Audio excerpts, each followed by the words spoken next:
Welcome to F50 Global Insight webinar. I'm Pavan Kumar, partner at F50 Elevate.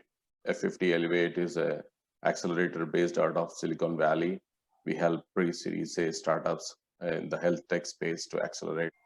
This is part of a series of webinars we will be hosting on innovating health tech. Today we have with us Teare. Just a brief about Keith. Keith is a founder and US partner at ADV Ventures, a UK venture company. He lives in Palo Alto. Keith has a lot of things to his credit. It takes a while to describe all that. But Keith worked with government, investors, boards, customers, bankers, membership-based organizations, institutions, and various stakeholders. He is on boards of many companies, teams ranging from 2 to 300 plus. And he also co-founded two unicorns in the past. Two of his companies, EasyNet and Real Names. Oh, I work with my own portfolio here in Palo Alto with Archimedes Labs, and as part of ADV, we have a portfolio of about 40 companies. So you can imagine we've seen a lot happening in the last week or so. Right. You know what the impact of this is on various companies. And I'm happy to have this chat. So Keith, you spend time between two different geographies, right? UK, Europe, and USA. I mean, these are the two geographies where many things are happening in the startup space, right? I mean, we'll come to the current scenario, coronavirus and all that, but otherwise, what are your thoughts on these two different geographies? Well, they're both, you know, I'm in San Francisco Bay Area. We are on shelter in place since midnight. And right. London is pretty much on the same thing. London is a city of, if you include Greater London, it's about 30 million people. So all my colleagues in London are not meeting. They're using Slack and Zoom and Skype and so on. All of our portfolio companies, because I'm here in the Bay Area, I use Zoom all the time to speak to the CEOs. So for me, it's kind of business as usual. But for the rest of the team, they're usually meeting face to face, which they're not now. One of my colleagues just got coronavirus today.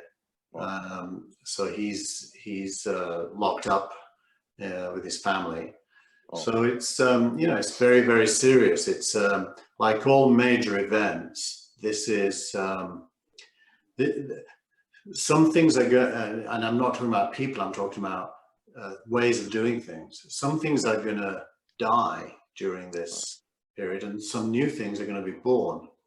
And what's most interesting is you know, what falls into which bucket. You know, I noticed today Uber Eats announced that they're going to stop charging restaurateurs for service fees, and they're going to stop delivery fees as well. Okay. And they're going to start dropping food off outside your home, and they don't need to meet you. And then I noticed Amazon is hiring 100,000 additional workers in its warehouses and is shifting from delivery of everything to just delivery of staples, of things needed by people. Right. And so what we're seeing before our eyes is emerging infrastructure for distributed working and living, replacing an infrastructure where you would get in the car and drive somewhere, pick up what you needed and drive back, which of course in the big picture was always a very highly inefficient way of doing things anyway. Right. So it's as if the virus will force us to think a lot more carefully about the division of labor. Right. And what is the right way to do things with the least possible energy and the most possible benefit. Right. Right. I see a lot of my companies were in the midst of funding rounds, which are slowing down. Absolutely, yeah. And you know, we like all venture funds, we have limited partners, and this is a time when you have to look at your portfolio and decide how you can help, who to help first, how you can help. Right. And you're going to need your limited partners to be quite flexible with calls to cash. Right. So that you can do the right thing. Right. And, you know, Bill Gurley from Benchmark tweeted this morning, he's seeing some VCs renege on agreements that they made only last week. Yeah. Well, and he points out how that is very bad behavior that will lead to reputational damage for those VCs. Right. So you know, there's lots going on, many things one could talk about. Right. And the good news is we're all going to have a lot of time to reflect on that and figure it out during the next. Absolutely. Yeah. Yeah. And I don't think it's 3 weeks, by the way. I think this goes on probably until June at the earliest. Yeah. On the flip side, right? What do you see are the emerging opportunities, especially for the health tech space? Well, the health tech space is in a way, and let's just talk broadly.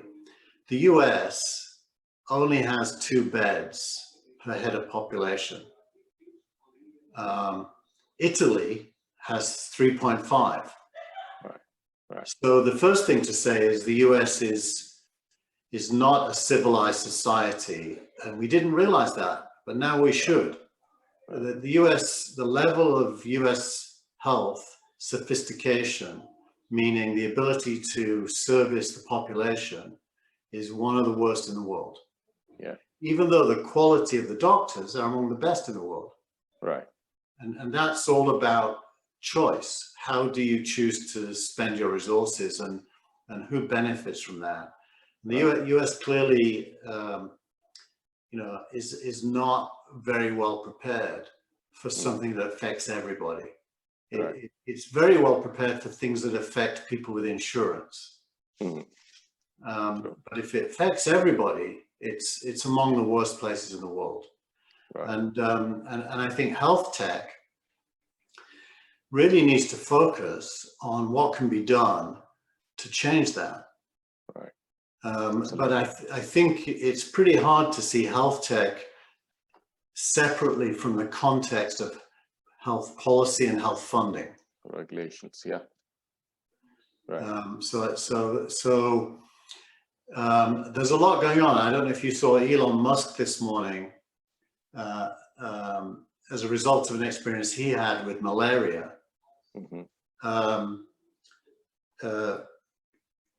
Started doing some research in the last few days and came up with some Chinese and Korean studies showing that the drug which is used to treat malaria actually prevents the coronavirus from affecting you. Right. And there's case studies of how it killed the virus. Right. And this is a drug which is widely available on prescription everywhere in the world. Yeah, absolutely. Yeah. It's a preventive drug. Right. I saw another person talking about having ordered a test kit from China. It was delivered within a few days, and it's an antibody test kit. So what it does is it shows that you have had the coronavirus, but it doesn't. So it's an after the fact test, not a beforehand test. And he was able to procure it, and he put up the order form where anybody could order this test. Right. So the internet is a fantastic tool. Absolutely. One of my portfolio companies that was in the last F50 Elevate program, Context Grid. Right. Context Grid has been challenged as a startup. It's doing something quite innovative, which is attempting to figure out how to place content in the real world. Right. In the same way in the previous generation, we started to publish content on a web browser. which replaced in many ways books and magazines and newspapers. Right. His belief is that content belongs in the real world. So if you're in an art gallery looking at a painting, the audio track for that painting comes into your AirPods. Yes. And belongs in the, you know, spatially belongs with that painting. Right. Or if your washing machine gets broken, the user manual for the washing machine should come on your phone when you're stood in front of the washing machine. Absolutely, yeah. Yeah. So he's now, you know, those are all complex use cases. Well, he's come up with one which is we should all self-register our health status. Mm-hmm. Because people being an instance of a thing, if Right. we all fill in a form and say, I'm healthy, Right. and you're allowed to track me. Right. If everybody did that and changed their health status from healthy to symptomatic, and from symptomatic to tested and carrying, Right. you'd be able to create maps of safe spaces and unsafe spaces based on people and where they are and what their health status is. Right. It could all be served by everyone in the world on their smartphone, just filling in a 3-question form and Yes. allowing themselves to be tracked. Right. So suddenly Context Grid has a use case that is easy to understand. Absolutely, yeah. And so that's innovation coming out of a crisis. Right. And I think we'll see a lot of that. Right. I mean, we are pretty excited about Context Grid, part of our cohort 1. They had some very exciting product. I think you rightly said, I mean, the current situation is a ideal use case for Context Grid to really go and prove the platform and also make it something very useful for the community, right? At this time, when, as you said in the beginning, right, where we are underserved in terms of responses or cures, I think such information becomes very important. And community has to play its own role in terms of contributing for early reversal of this whole situation. So yeah, another great example is, you know, I have 3 teenage boys who are, my oldest is in university. They closed down his university for the rest of the semester, so he's home. Right. I have a 17-year-old, all the high schools are closed, and I have a 13-year-old and all the middle schools are closed. Right. And they're home, and you know, the big question is, what will they do with their time? Absolutely, yeah. And the ability to, so the middle school is saying you have flexible learning packs, meaning it's up to you whether you use them or not. So there's no formal teaching. Right. So of course he's playing video games. Yeah. And the one at university, they're claiming they're going to do remote teaching, but they haven't yet figured out how. Right. And none of their friends are allowed to visit. So they're kind of isolated, and being brothers, they of course they love each other, but they're not friends. Yeah. They're different ages. They have totally different interests. Absolutely, yeah. So there's a massive opportunity for companies like Snap, Instagram, or startups, right, to quickly figure out things that teenagers will enjoy doing when they're at home, stuck in absolutely, yeah. isolation. Absolutely, right. And so I think it's a time when you can innovate if you you know, you can build huge companies through this period. Right. There are quite a few startups, you know, revenue and business models, right? So what could these startups and founders do differently to serve their customers and especially manage their finances in this critical juncture? Well, you know, the obvious thing to refer to is the Sequoia Capital communication from last week, right, where Roelof Botha talked about, you know, this is going to be a very, very difficult time. Now, that said, I don't expect to see investing slow down that much. Mm-hmm. Okay. I think most venture investors, because they're focused on outcomes that will take place 7 to 10 years from now Mm. are always looking for great opportunities. Right. And the main impact of a period like this is that it gives them a reason to lower the price of your company. Right. They can basically make a strong case that the world is in a difficult place and you've got to lower your valuation. Now, in reality, when VCs do that, and I am one, so I'll say when we do that, the truth is it's a bit of a stretch to believe that that's true. Right. Because the short-term economic situation doesn't impact the outcome at all, not even a little bit. So it's really just a negotiating tactic around price. Right. I think great startups will always be able to dictate their own price. Right. Right. So I don't expect to see a massive impact on investing. I do expect to see an impact on growth rounds for later stage companies that are challenged. Right. So if your business model isn't throwing off profits, Yeah. and your growth rate is less than 200 or 300% year on year, Right. it's going to be very, very challenging to raise money. It probably already would have been, but it's going to be even more challenging. Right. So from your fund perspective, right? Are you guys looking into health tech, or is there a difference in terms of your approach and thinking? Yep. Yeah. We have quite a few health tech investments actually. One of our health tech investments is called Push Doctor. Loosely speaking, it's Video Doctor. Okay.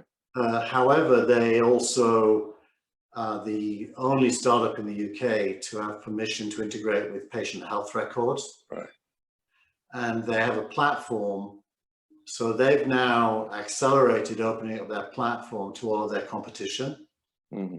Okay. To allow any patient-facing service to access patient records and have a common record across all services. Wow. Okay. And obviously that's a massive thing, especially given that it's a social health service run by the government. So it really is 100% of everybody is in it. Right. Using their social security number as their identifier. Right. We have another one which is called Care Sourcer. Care Sourcer is looking after older post-hospital patients who need social care. Okay. And it's matching older patients with care facilities. Mm. So obviously it's extremely impacted by this. Okay. And then a third one we have, which is called Current Health. Current Health has developed the world's smallest vital signs monitor.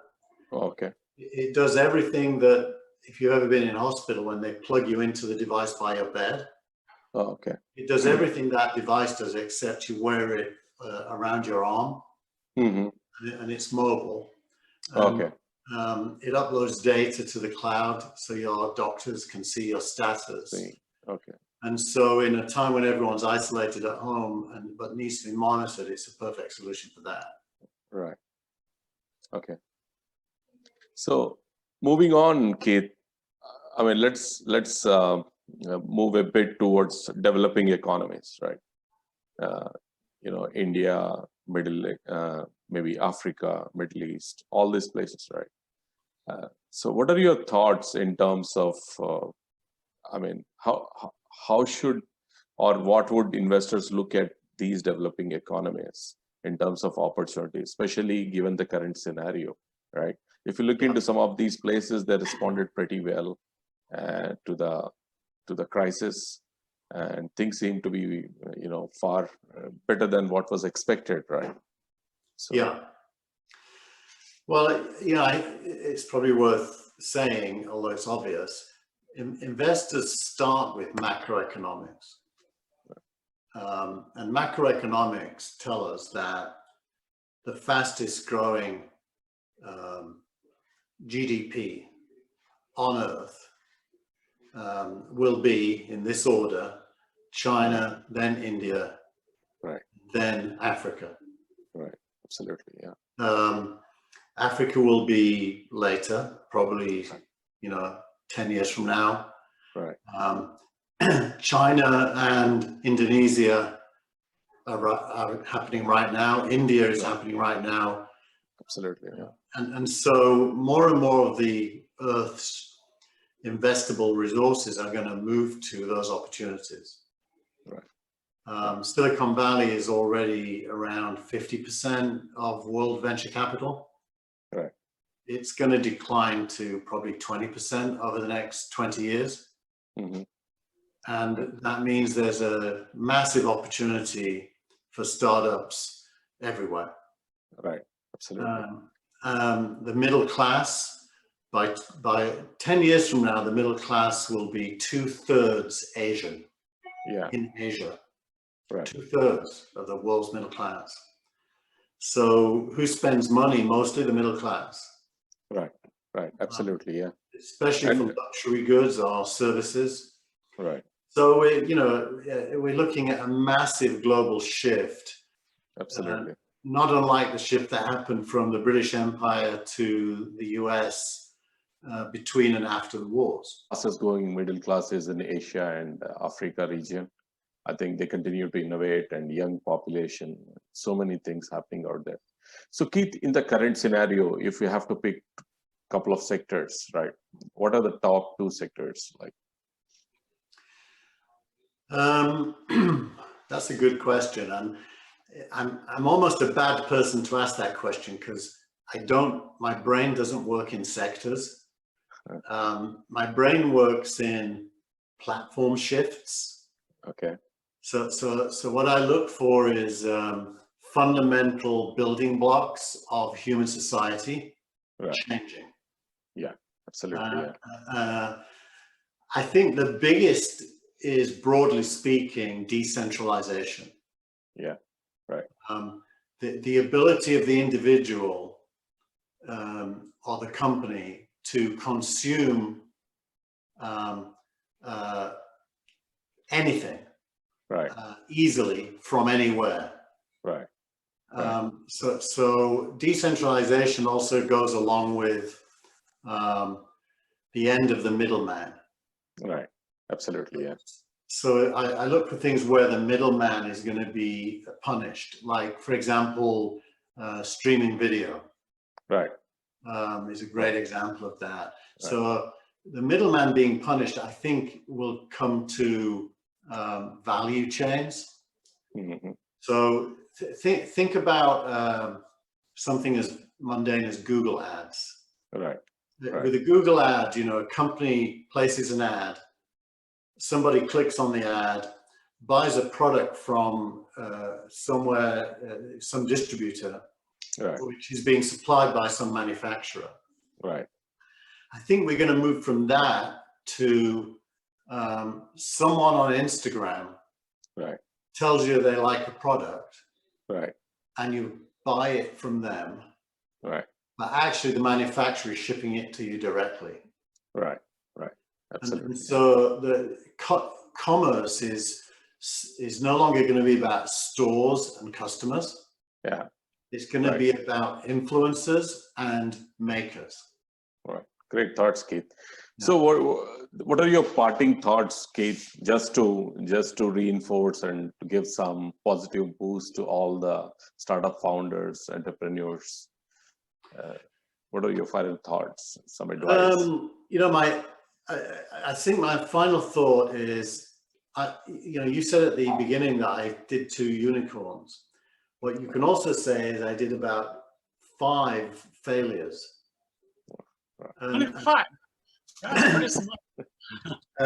I don't talk about the failures as much, but actually, I think in the context of today, it's important that I tell people the things I most learned from were my failures. I learned a lot more from failure than from success. And failure almost always drove me to desperation. And that desperation almost always led me to some thinking that resulted in me doing something different that worked. Right. Absolutely. So this is a time for ideas to be born, not Right. to be pressed. Right. Thanks, Keith. David, you have any questions? That's all really precious. Thank you, Keith. Just Thank you, stay Keith. end the live broadcasting right now, okay? Okay. Thank you. Thank you, Keith. Thanks for your time.